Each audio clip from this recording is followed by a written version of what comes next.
السلام علیکم، آپ دیکھ رہے ہیں یوٹیوب چینل عام سی باتیں، اور آج کی ویڈیو میں ہم بات کریں گے جو پچھلے 2 دن سے اسلام آباد میں دھرنا ہو رہا تھا۔ پاکستان میں ریسنٹ پاسٹ میں بہت سے سیاسی دھرنے ہوئے، جن میں 2-3 نمایاں طور پر ہیں، جن میں ایک عمران خان صاحب کا اور ایک ڈاکٹر طاہر القادری صاحب کا، اور ابھی اسی حکومت کے دوران ایک مولانا فضل الرحمان کا ہوا ہے۔ گزشتہ دھرنوں اور اس تحریک لبیک کے دھرنے میں فرق یہ تھا کہ وہ دھرنے تو ٹی وی پر لائیو دکھائے جاتے تھے، لیکن تحریک لبیک کے دھرنے کو لائیو دکھانا تو بڑے دور کی بات ہے۔ تحریک لبیک کا نام بھی ٹی وی پر نہیں لیا جا رہا تھا، کیونکہ تحریک لبیک والے کسی صدر یا وزیر اعظم کا استعفیٰ لینے نہیں آئے تھے،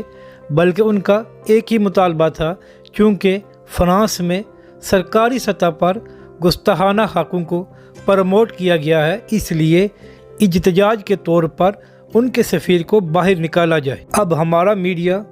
ان لوگوں کو کیسے دکھا سکتا ہے جو ناموس رسالت یا ختم نبوت کی بات کریں؟ وہ تو سیاسی سرکس دکھاتے ہیں جہاں پر سیاسی ہلہ گلا ہو رہا ہو۔ اب ذرا بات کرتے ہیں کہ مذاکرات کیسے شروع ہوئے اور کن لوگوں نے اس میں اپنا رول ادا کیا۔ تو کہنے والے کہہ رہے ہیں کہ پنڈی سے فون آیا تھا وزیر اعظم عمران خان صاحب کو کہ دھرنے سے مذاکرات کیے جائیں اور اس معاملے کو پرامن طور پر حل کیا جائے۔ اس کے بعد وزیر اعظم عمران خان صاحب نے وفاقی وزیر مذہبی امور اور وزیر داخلہ اعجاز شاہ صاحب کی ذمہ داری لگائی کہ آپ دھرنے والوں سے مذاکرات کریں، اور اس سب میں کچھ لوگوں نے پس پردہ اپنا کردار ادا کیا، اور انہوں نے علامہ صاحب سے بھی ملاقات کی اور دوسرے لوگوں سے بھی، اور اس معاملے کو سلجھانے میں بڑی مدد کی، جس کی وجہ سے تحریک لبیک پاکستان اور حکومت کے درمیان معاہدہ طے پایا گیا۔ اس معاہدے میں 4 شرائط ہیں۔ پہلی شرط یہ ہے کہ حکومت 2 سے 3 ماہ میں قانون سازی کر کے فرانس کے سفیر کو ملک بدر کرے گی، اور سرکاری سطح پر بھی فرانس کی پروڈکٹس کا بائیکاٹ کیا جائے گا، اور حکومت اپنا نیا سفیر فرانس میں تعینات نہیں کرے گی۔ اگر دیکھا جائے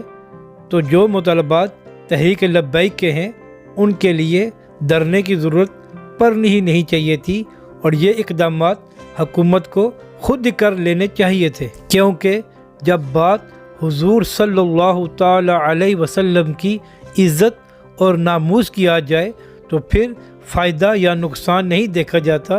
بلکہ وہ اقدامات کیے جاتے ہیں جس سے حضور کی ناموس پر پہرا دیا جا سکے۔ اب دیکھنا یہ ہے کہ حکومت نے یہ معاہدہ اس لیے کیا ہے کہ اس پر عمل کیا جائے، یا وقتی طور پر دھرنے کو ختم کرنے کے لیے یہ سب کچھ کیا گیا ہے۔ اگر آپ کو ہماری یہ ویڈیو اچھی لگے